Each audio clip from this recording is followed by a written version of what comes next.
성부와 성자와 성령의 이름으로 말씀드립니다.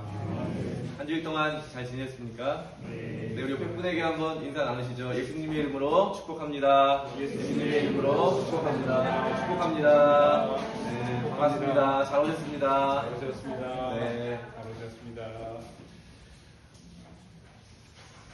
추위가 갑자기 너무 빨리 찾아와가지고 이번 겨울 어떻게 하나 그런 걱정을 하고 있었는데 이번 주에는 그냥 봄 같아가지고 밖에서 활동을 해도 뭐 전혀 지장이 없을 만큼 따뜻한 한 주였는데요. 그런 생각이 들더라고요. 우리가 이게 추운 겨울에 아주 춥게 되면 이제 봄이 온다고 생각하잖아요. 추위를 겪을 만큼 다 겪고 나면 이제 봄이 온다. 그러니까 추위가 이제 지나간다 이렇게 하잖아요. 그런 것처럼 기다리라고 하는 것, 그 뭔가 희망이라고 하는 것은 사실 올 수밖에 없는 것, 그것을 우리가 희망이라고 부르는데요.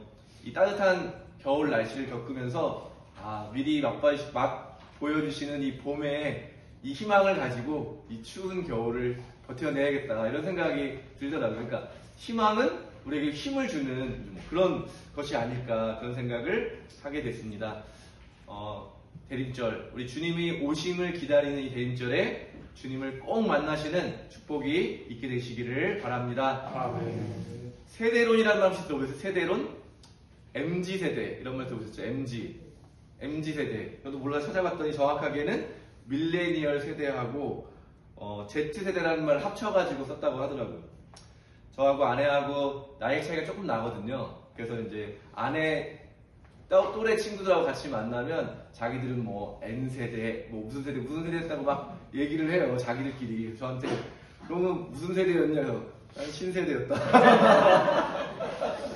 저도 그래도 신세대라고 불리는 세대가 있었거든요. 근데 뭐 저는 70년대생이고 아내는 80년대생이고 또 요즘 뭐 90년대생이 이제 사회생활을 시작하면서 90년생이 온다 뭐 이런 책도 나오면서 기존의 이 기업들이 갖고 있는 문화와 전혀 다른 이제 문화를 가지고 있는 거죠. 그래서 이제 MZ라고 이제 다 통합이 된 거죠. 그런 80년대생 이후부터를 다 MZ라고 하는 걸로 다 통합한 거거든요. 근데 이렇게 세대를 구분해서 이제 특징을 짓는 게 좋은 면도 있어요. 그 사람들의 마음도 이해하고 쉽게 우리가 이해할 수 있으니까. 그런데 나쁜 점도 있거든요. 왜냐하면 이게 다 일반화시켜버리는 거예요. 모든 MZ들은 다 그래. 모든 어른들은 다 꼰대야. 뭐 이렇게 일반화시켜버리면 소통이 오히려 막히게 되는 거죠. 각 한 사람 한 사람의 특징도 있고 전체적인 분위기는 있지만 다 다르고 고유한데 불구하고 이 세대론이라는 걸로 보게 되면 그냥 그냥 저래 그러니까 포기하게 되거나 소통을 가로막는 점도 있다는 걸 우리가 좀 생각해 보면 좋을 것 같습니다. 그리고 이 세대론이라는 게 사실은 왜 만들어졌냐면요. 이런 말들이 만들어졌냐면 기업에서 물건을 잘 팔려고 이런 걸 마케팅이라고 하잖아요. 물건을 잘 팔려고 보니까 새로운 유행이 나타나는 거예요. 자꾸 기존에 잘 되던 게 안 되고 새로운 이제 소비 같은 게 막 이제 나오니까 기업에서 연구를 한 거예요. 왜 이런 현상이 일어나는가. 그러면서 보니까 새로운 시대, 새로운 사람들이 소비 패턴이 많이 바뀌는 거예요. 우리 할머니들은 어떠세요? 잘 모았다가 돈이 생기면 일부 저축하고 소비를 하잖아요. 근데 요즘 젊은 사람들은 빚을 내서 일단 땡겨서 뭘 사는 게 익숙한 거예요. 그러니까 이 소비 패턴도 완전히 달라지면서 이런 세대론이라는 게 나온 거거든요. 저희 아이는 말보다 스마트폰을 먼저 배운 것 같아요. 말을 배우기 전에 스마트폰으로 한글을 막 배워서 이게 사자야 그러가지고 사자 뭐 이렇게 하면서 한글을 스마트폰으로 배운 세대예요. 그러니까 얘한테는 스마트폰이 동생은 더 심하죠. 뭐 더 아주 말을 모를 때부터 아주 스마트폰을 끼고 살았으니까 이게 둘째니까 첫째 때문에 이렇게 보호를 못 받을 때 항상 스마트폰으로 이렇게 보호가 되어주는 그런 아이였으니까. 근데 그런 아이들한테 제가 맨날 잔소리하는 게 그만 좀 해라. 핸드폰 좀 그만해라. 제가 가끔 이렇게 몰래 아이들 핸드폰을 보면 한 12시간씩 해요, 하루에. 그런데도 뭐 전혀 뭐 지장이 없더라고요. 그러니까 제 입장에서는 도저히 이해가 안 되고 걱정이 되는 거죠. 근데 아이들 입장에서는 그냥 자기가 태어날 때부터 그렇게 살아온 거니까. 왜 제가 이런 말씀을 드리냐면 제가 지난 교회에서 청년부를 맡았는데 청년들한테 이제 대림절이 되니까 그냥 같이 이렇게 기도 모임이었거든요. 그래서 여러분 기다림이라고 하면 어떤 생각이 드십니까? 하면 제가 이제 진부하니까 저는 뭐 첫사랑도 생각나고 뭐 이런 얘기를 할 줄 알았는데 청년들이 다 뭐라 그러냐면 기다림이라는 걸 교회에서 자꾸 얘기하는데 뭔지 잘 모르겠다는 거예요. 기다림하면 낯설다라는 거예요. 그래서 이야기를 차근차근 하면서 대화를 해보니까 기다려본 적이 없는 거예요.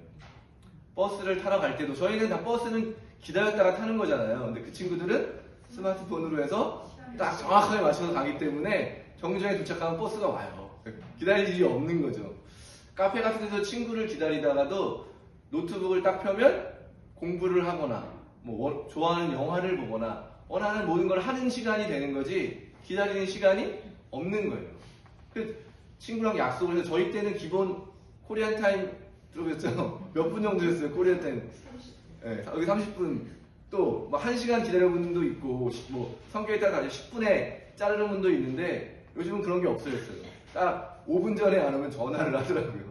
야 어디야? 그래서 어디야? 그러면 그럼 어디로 갈 테니까 글로 와 라든지 뭐 그러니까 기다림이라는 자체가 좀 우리 세대에는 익숙한 거죠 너무나도. 근데 새로운 아이들에게는 이런 기다림이라는 게 너무나도 익숙하지 않다는 거를 좀 생각해 보겠습니다. 그렇기 때문에 아이들은 그냥 지금이 중요한 거예요.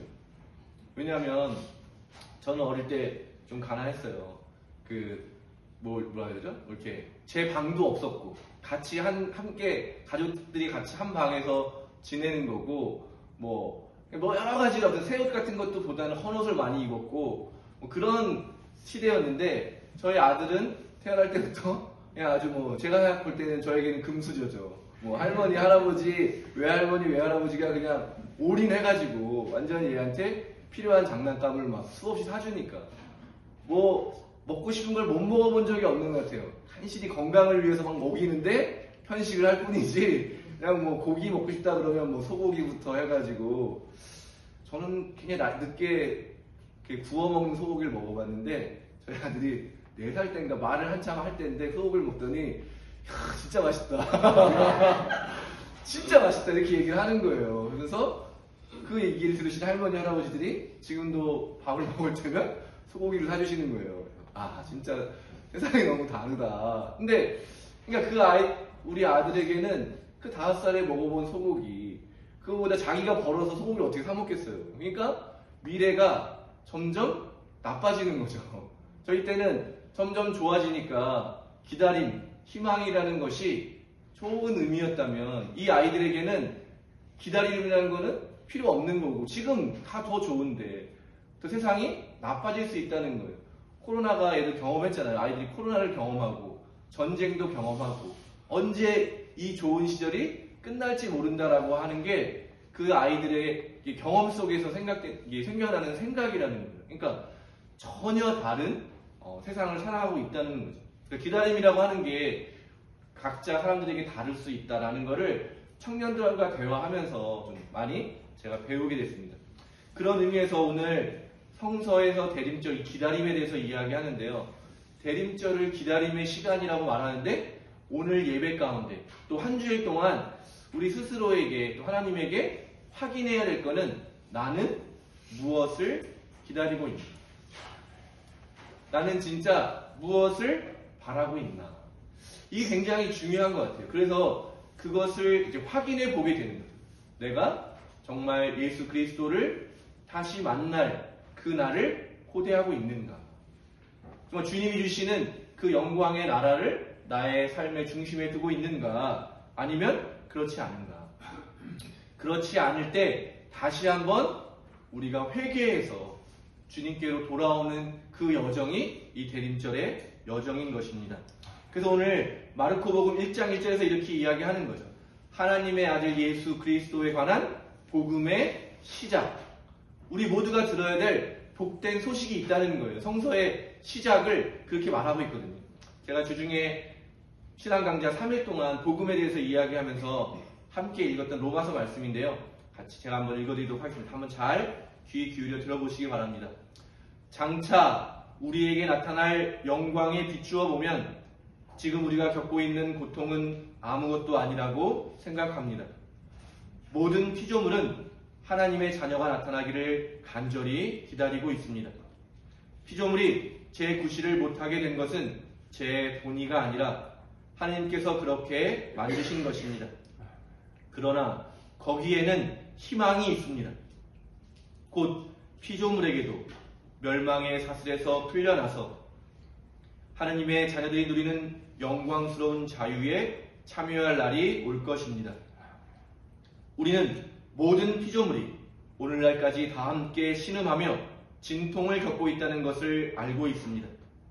피조물만이 아니라 성령을 하나님의 첫 선물로 받은 우리 자신도 하나님의 자녀가 되는 날과 우리의 몸이 해방될 날을 고대하면서 속으로 신음하고 있습니다. 우리는 이 희망으로 구원을 받았습니다. 아멘. 바울로가 이야기하는 건 이 세상은 고통이 있다. 우리가 갖고 있는, 우리 젊은 세대들이 갖고 있는 불안, 또 우리가 살아오면서 겪었던 많은 고통들이 있지만 그것이 전부가 아니다.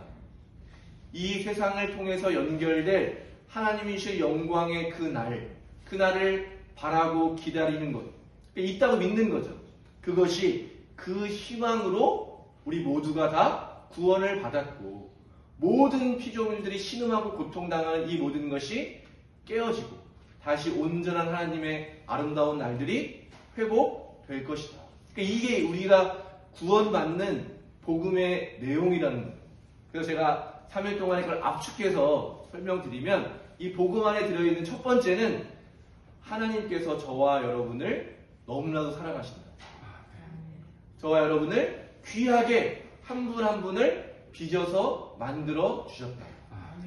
근데 우리의 연약함과 죄와 악 때문에 그 모든 것들이 깨어져서 우리는 고통도 당하고 뭔가 미워하고 그러니까 죄가 생겨나게 된 거죠. 그러면 하나님이 우리를 혼내야 되는데 혼내야 될 대상인 우리에게 용서해 주시고 지금도 여전히 구원의 역사를 이루어가고 계신다.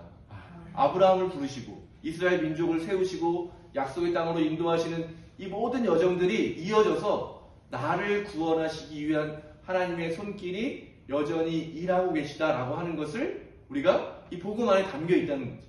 그걸 우리가 믿는 거죠. 지금도 하나님은 구원하신다.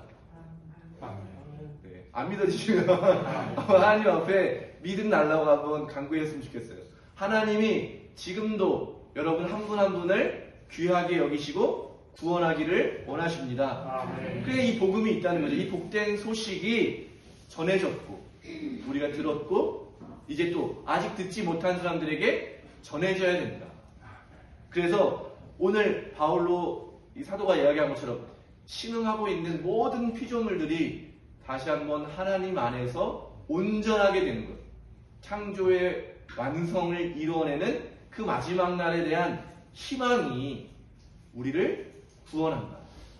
그러니까 내가 이런 것들을 바라고 있는 게 신앙인의 아주 기본인 거예요. 내가 바라는 것이 하나님이기를 바랍니다. 내가 바라는 것이 하나님이 주시는 하나님의 나라이기를 바랍니다. 예수 그리스도를 통해서 십자가와 부활의 사건으로 우리를 구원하고 찾으시는 그 하나님이 우리의 희망이기를 바랍니다.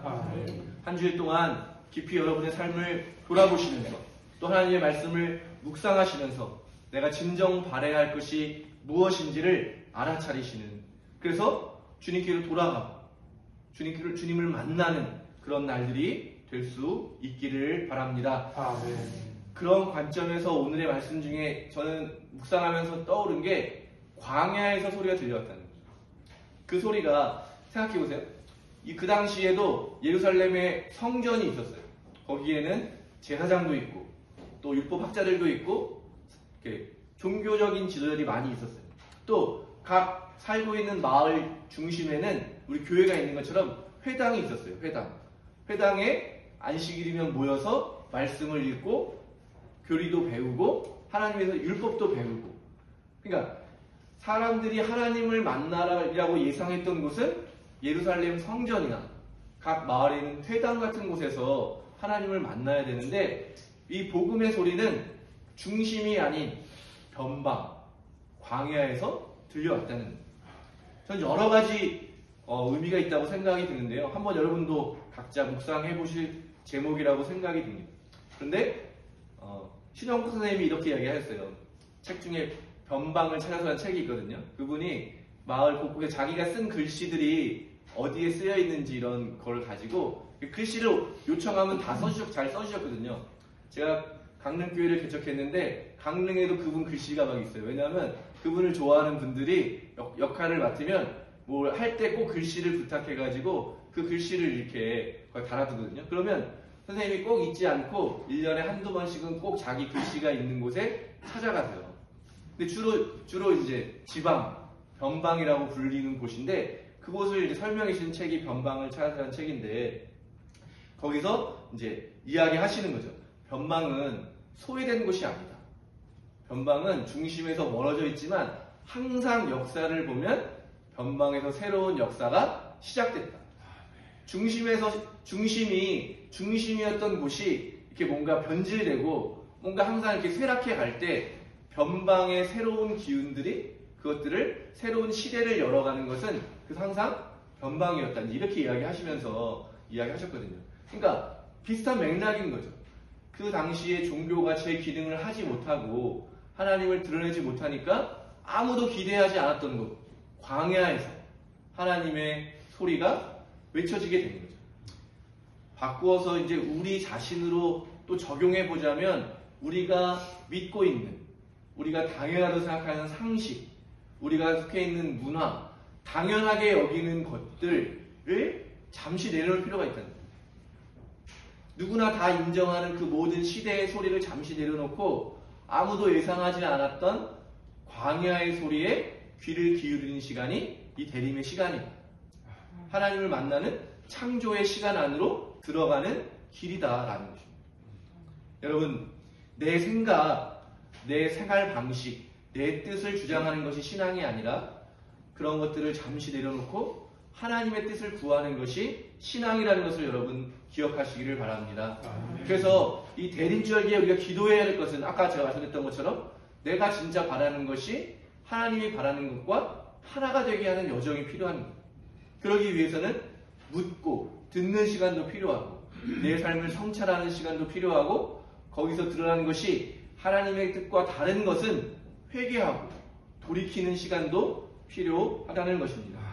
그래서 복음이 우리 안에 울려 퍼지는 일, 광야에서 세례 요한을 통해서 외쳐졌던 복음이 온 세상을 구원하겠잖아요. 점점 확산되고 퍼져서 땅끝까지 전해지는 것처럼 우리의 삶의 중심에 다시 한번 외쳐지는 하나님의 복음이 우리의 삶의 전반에 이렇게 다 이렇게 확장되는 것, 또 완성되는 것, 그것을 우리가 희망하고 살아가는 것이 신앙인의 존재라고 믿습니다.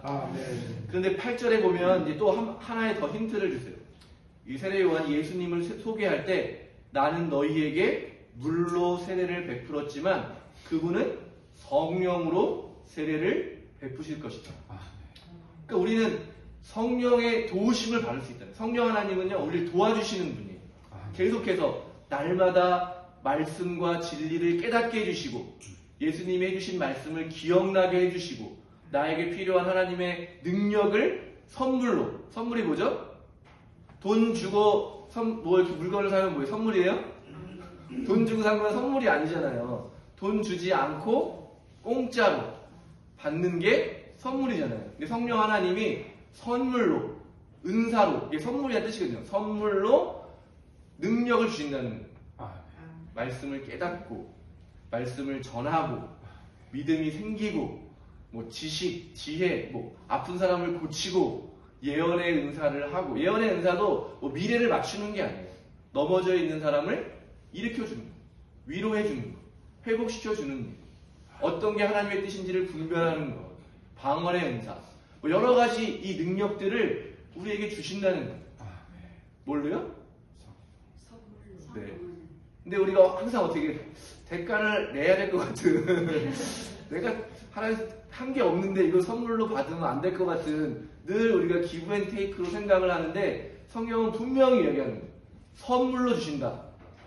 네. 여러분 선물을 받으시기를 바랍니다. 아멘. 크리스마스 선물로 성령의 은사들을 다 받으시는, 또 이것도 한 개만 받으시려고 그래요. 다 겸손하셔가지고 하나만 있어도 이렇게 얘기하시는데 여러 개 받을 수 있어요. 이 은사는 여러 개 받을 수, 이 공동의 우리 교회를 위해서 주시는 선물이기 때문에 공짜로 여러 개를 받을 수 있다. 이거 알려드리면 안 되는데 잘 알려드렸으니까 여러분 대림절에 기도하시고 하나님 만나셔서 하나님 주시는 선물을 다 받으시게 되기를 바랍니다. 아멘. 그렇게 될 때 성령이 우리의 삶을 통해서 열매들을 맺어가요.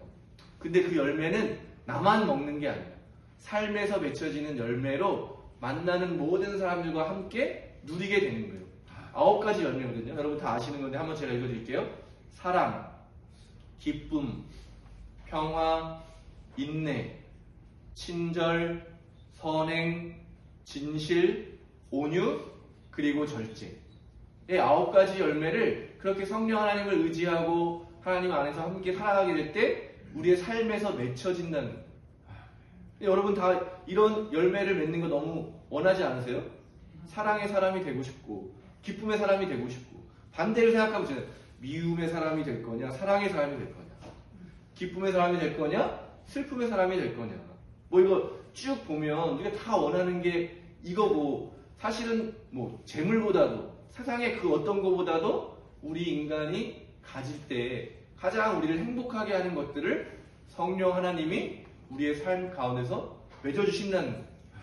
여러분 이 복음을 믿으시기 바랍니다. 아멘. 성경이 약속하고 있는, 그리고 예수 그리스도를 통해서 보증해 주시고, 성령도 이렇게 우리가 인치신다는 말 좋죠. 성령의 인치심을 받아야 된다. 그게 도장을 찍는다는 거예요. 성령을 우리가 받았다는 게 하나님하고 우리하고 맺은 계약에 도장을 찍어야 이게 효력이 있잖아요. 계약서 아무리 가지고 있어도 도장이 안 찍혀 있으면 쓸모가 없잖아요. 근데 하나님이 약속의 도장을 딱 찍어주셨다는 거예요. 성령의 인치심으로 우리가 하나님의 자녀가 되고 이 모든 성경이 기록한 축복과 복음의 당사자가 된다는 것을 확인시켜 주셨다는 거예요. 그러니까 여러분 이런 성경을 믿으시고 하나님의 말씀을 신뢰하시면서 이 대림절 동안 그렇게 성령의 사람으로 거듭나게 되기를 바랍니다. 아멘. 설교 초반에 드렸던 것을 다시 한번 여러분에게 질문을 드립니다. 지금 나는 무엇을 기다리고 있는가? 제가 기도하고 있는데 우리가 주일학교를 지난주부터 시작했잖아요. 아이들이 와준 게 너무너무 감사했어요. 그 주일학교실에 아무도 없으면 어떡하나 믿음이 약해가지고 저도 그런 생각을 했는데 아이들이 와주고 아이들이 뛰어놀고 즐겁게 지내는 것을 보면서 참 기쁜 마음이 있었고요. 오늘 말씀을 준비하면서 또 다른 기다림을 갖게 됐어요. 우리 중고등학생들도 돌아오기를, 우리 청년들도 돌아오기를, 우리 20, 30대도 더 많이 교회에 오게 되기를. 물론 우리 어르신들도 더 행복하시고 또 우리 기존에 생활을 하시던 분들도 정말 같이 교회에서 함께 한 마음으로 그리스도 몸을 이뤄갔으면 좋겠습니다. 그런데 더 연약한 우리 아이들, 지금 우리 중에 제일 없는 우리 청소년, 청년들을 위해서 마음을 모아주시고 같이 기도해 주시기를 부탁드립니다. 우리 교회에 정말 교회가 그들에게 아까 말씀드렸잖아요. 이 세대들은 정말 불안한 세대예요. 그러니까 이 주일의 시간에도 이렇게 예배 드리는 거를 잘 선택을 못해요. 왜냐하면 경쟁에서 탈락할까봐, 도서관에 가서 공부를 하거나 또는 그냥 진짜 의미 없다, 즐겨야겠다 라고 하면서 그냥 각자의 삶의 자리로 바쁘게 살아가고 있거든요. 그러니까 우리가 준비하고 기도하고 마음을 모아서 정말 그 불안을 해소할 수 있는 게 그런 어떤 노력이나 어떤 돈이나 직장이 그런 걸 보장해 주는 게 아니라 로마서에서 말씀한 것처럼 정말 그 희망, 하나님이 살아계시고 하나님이 우리를 다시 한번 온전하게 할 것이라고 하는 그 희망이 구원한다는 것을 우리 새로운 세대들에게 전파하는, 또 이렇게 뭐랄까요, 이렇게 새로 이렇게 끝까지 다음 세대들에게 전달하는 그런 사명이 우리에게 있지 않을까. 그래서 우리 교회가 여러 가지 일들도 같이 함께 해나가지만 다음 세대를 위해서 한 마음으로 기도하고 준비하고 선교하는 그런 교회가 되었으면 좋겠습니다. 네, 함께 기도해 주실 주시고 그 기도의 열매들을 우리가 함께 기뻐할 날이 오게 되기를 바랍니다. 아멘. 대림 2주일입니다. 이번 올해는 24일이 대림 4주예요. 그러니까 좀 대림이 다른 좀 짧은 편이죠. 우리 남아있는 기간, 특별히 이 한 주간 동안 내가 진정 바라야 되는 것은 무엇이고 또 하나님께서 지금도 나에게 선물로 주고 싶은 것은 무엇인지를 기도하는 가운데 발견하시고 받으시고 누리실 뿐만 아니라 아직 모르는 옆 사람들에게도 그것들을 전달해 주시는 복의 근원, 복의 통로가 되시기를 예수님의 이름으로 축원드립니다. 아멘. 성부와 성자와 성령의 이름으로 말씀드렸습니다. 아멘.